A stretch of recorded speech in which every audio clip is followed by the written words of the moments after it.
Welcome to simple vlog. நம்ம channel இன்றைக்கி சொரக்காய் சட்னி தான் எப்படி செய்யலான்னு பார்க்க போகிறோம். இட்லி, தோசை, சாதத்துக்கெல்லாம் இந்த சட்னி ரொம்பவே அல்டிமேட்டாக இருக்கும். வீடியோவை கடைசி வரைக்கும் பார்த்துட்டு இந்த சட்னிக்கு என்னென்ன பொருள் போட்டு எந்த மாதிரி செஞ்சுருக்குறேன்னு பார்த்துட்டு கண்டிப்பாக ட்ரை பண்ணி பாருங்கள்.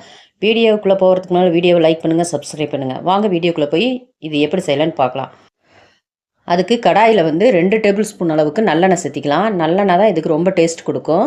நல்லெண்ணெய் சேர்த்திட்டு கடலைப்பருப்பு 1 டேபிள் ஸ்பூனும், உளுந்தம்பருப்பு 2 டேபிள் ஸ்பூனும் சேர்த்திக்கலாம். கடலைப்பருப்பு கம்மியாகவும் உளுந்தம்பருப்பு அதிகமாகவும் சேர்த்திக்க வேணும்.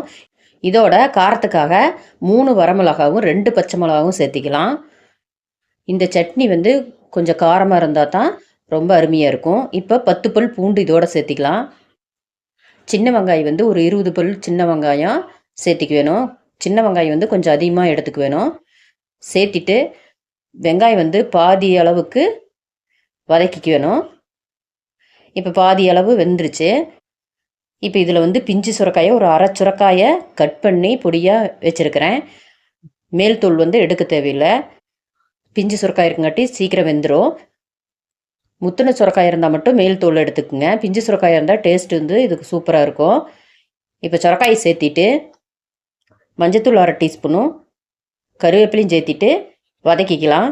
எந்த அளவுக்கு சுரக்காய் எடுத்துருக்கிறீங்களோ அந்த அளவுக்கு மற்ற பொருளெல்லாம் கூட்டவோ குறைக்கவோ செஞ்சுக்கிங்க. அடுப்பு மீடியமில் வச்சுட்டு நம்ம சுரக்காயை வதக்கிக்க வேணும். அப்போ தான் டேஸ்ட்டு மாறாமல் இருக்கும். இப்போ நல்லா கலந்துட்டுட்டு ஒரு மூடி போட்டு குக் பண்ணிக்கலாம். அப்பப்போ திறந்து கிளறிக்க வேணும், இல்லைன்னா அடி பிடிச்சிரும். இப்போ பாதி அளவுக்கு வந்துருச்சு. இன்னும் கொஞ்சம் வெந்தால் போதும். இன்னும் கொஞ்சம் நேரம் குக் பண்ணிக்கலாம். இப்போ நல்லா குக்காகி சுரக்காய் நல்லா வந்துருச்சு. இப்போ ஸ்டவ் ஆஃப் பண்ணிக்கலாம். ஸ்டவ் ஆஃப் பண்ணிவிட்டு புளி நெல்லிக்காய் சைஸ் எடுத்து இதில் சேர்த்திக்கலாம். புளி சேர்க்கும்போது இதோட டேஸ்ட் வேறு லெவலில் இருக்கும். தக்காளி சேர்த்துனிங்கன்னா அது ஒரு டேஸ்ட்டு கொடுக்கும். புளி சேர்த்துனிங்கன்னா இது வேறு மாதிரி டேஸ்ட் கொடுக்கும். புளி சேராதீங்கன்னா தக்காளி சேர்த்திக்கிங்க, ஒரு 2 தக்காளி.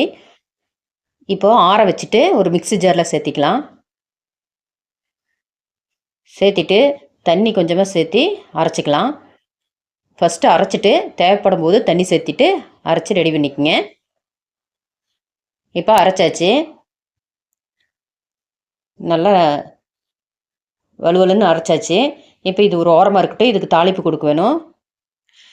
இந்த சுரக்காய் சட்னி பவுலில் மாற்றிட்டு இதுக்கு தாளிப்பு கொடுக்கலாம்.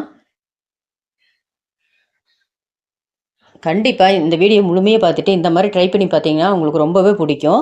இப்போ தாளிப்புக்காக கடாயில் நல்லெண்ணெய் தான் மறுபடியும் சேர்த்து வேணும். நல்லெண்ணெய் 1 டேபிள் ஸ்பூன் சேர்த்திட்டு கடுகு 1 டீஸ்பூனு, உளுந்து 1 டீஸ்பூனு, வரமிளகா 2 கிள்ளி சேர்த்திக்கலாம். சேர்த்திட்டு இதோட கருவேப்பிலையும் சேர்த்திட்டு நல்லா வதக்கிட்டு இதை சட்னியில் சேர்த்திக்கலாம். ஓகே ஃப்ரெண்ட்ஸ், ஒரு கலக்கலான சுரக்காய் சட்னி ரெடி ஆயிடுச்சு. நீங்களும் வீடியோ முழுமையாக பார்த்துட்டு இந்த மாதிரி வீட்டில் ட்ரை பண்ணி பாருங்கள். ரொம்பவே அருமையாக இருக்கும். இதோட டேஸ்ட் நீங்கள் இது வரைக்கும் சாப்பிடாத டேஸ்ட்டு கொடுக்கும். இந்த சுரக்காய் சட்னி எப்படி இருந்ததுன்னு செஞ்சு பார்த்துட்டு கமெண்ட் பண்ணுங்கள்.